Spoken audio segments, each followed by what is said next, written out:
Holy Spirit.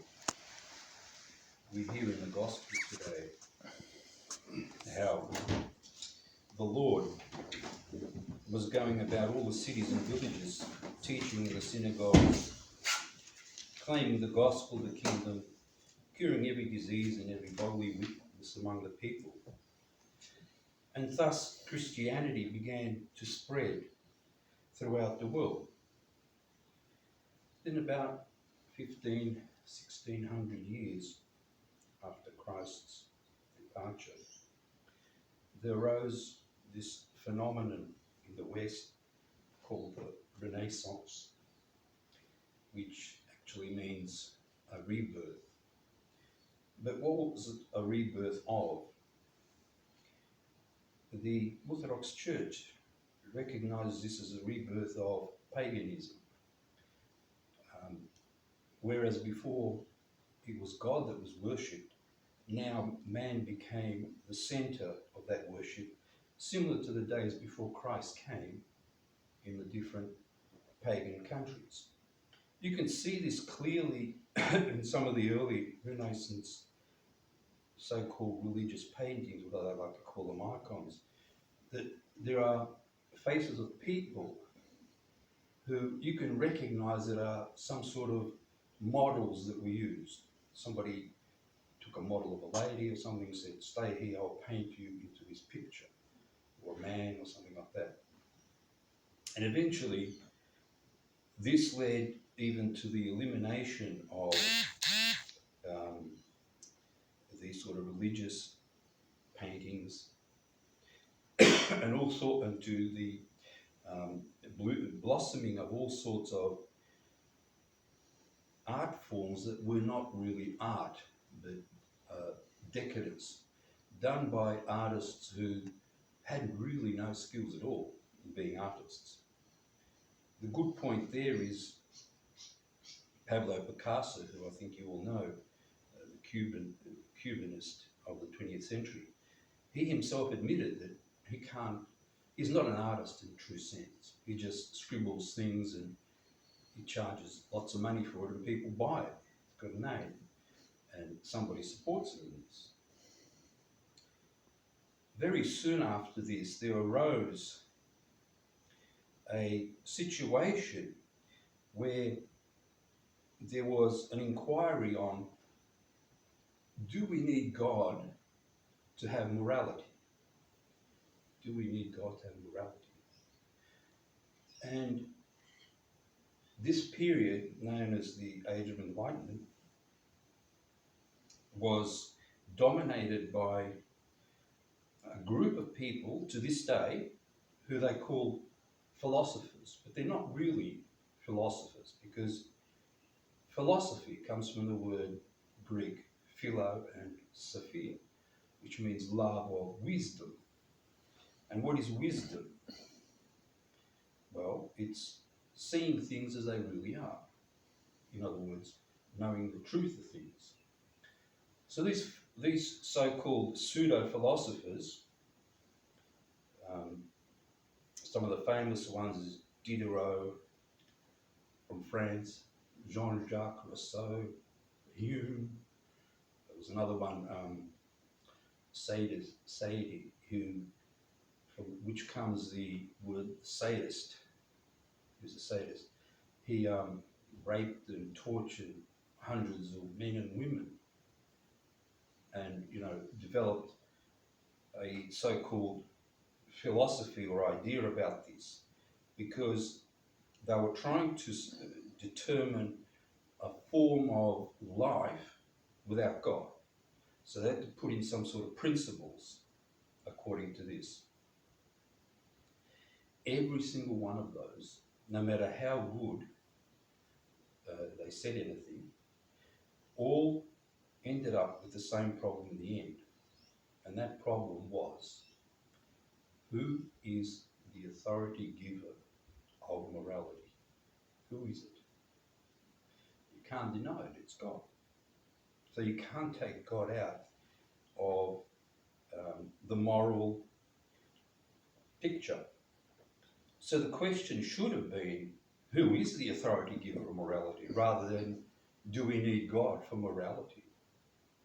And certainly the answer is yes, because God is the one that gives us the commandments or the Beatitudes, which you just heard.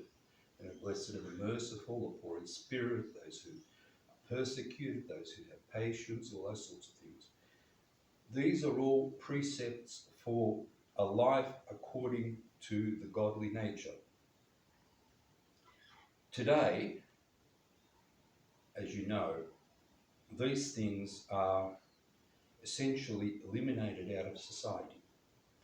I heard that one of the righteous fathers of Mount Athos said that in Greece there's 8 million people, but only 2 million of them are believers.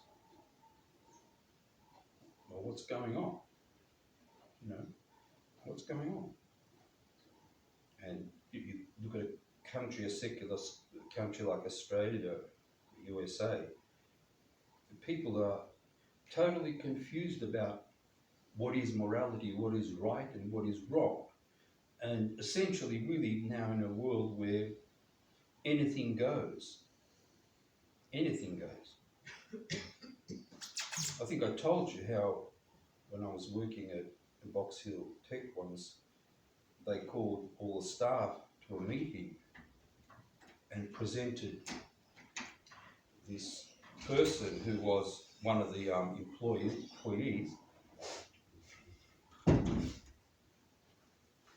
whose name was Glenn.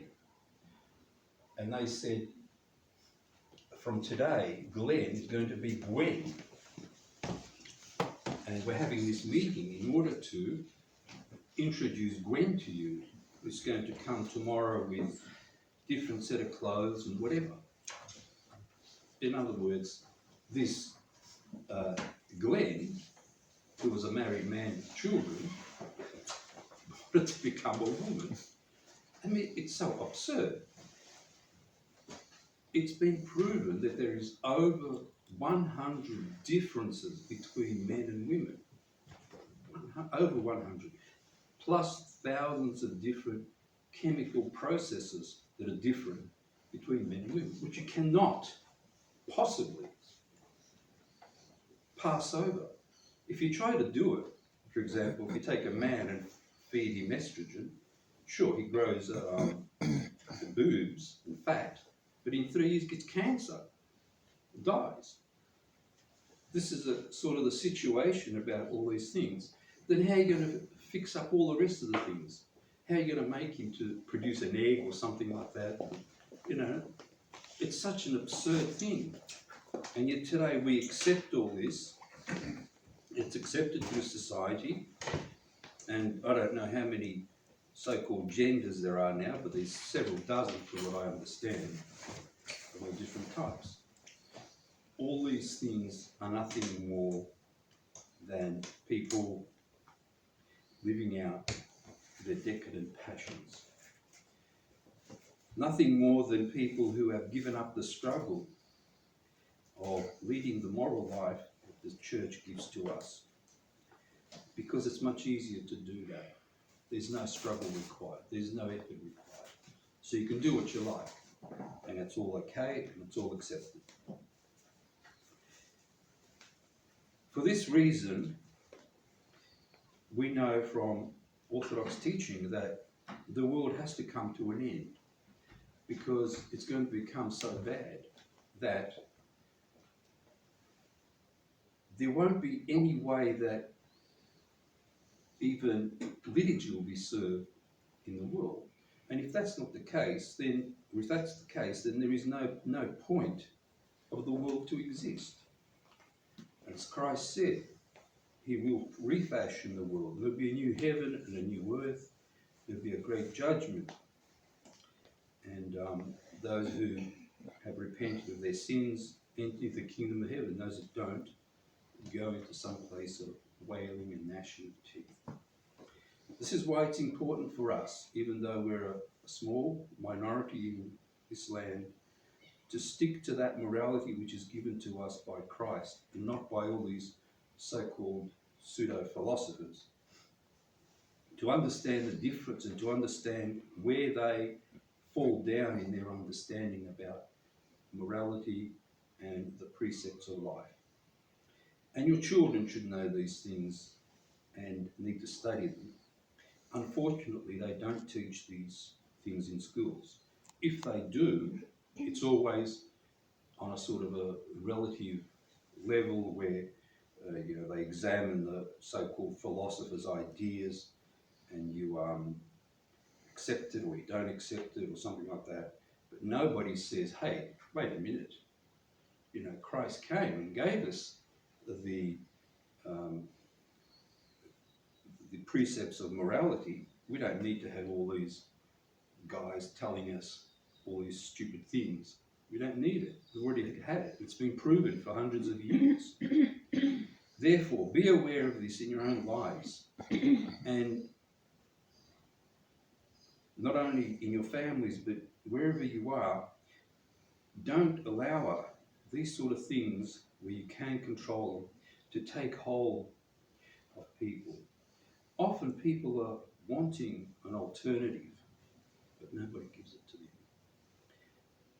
When you see such a situation and it looks like you can give them an alternative, give it to them, because you never know. They might turn and be saved. God help us in this struggle, and may we always seek that morality which Christ has given to us and which the church upholds and promotes throughout the world. Amen.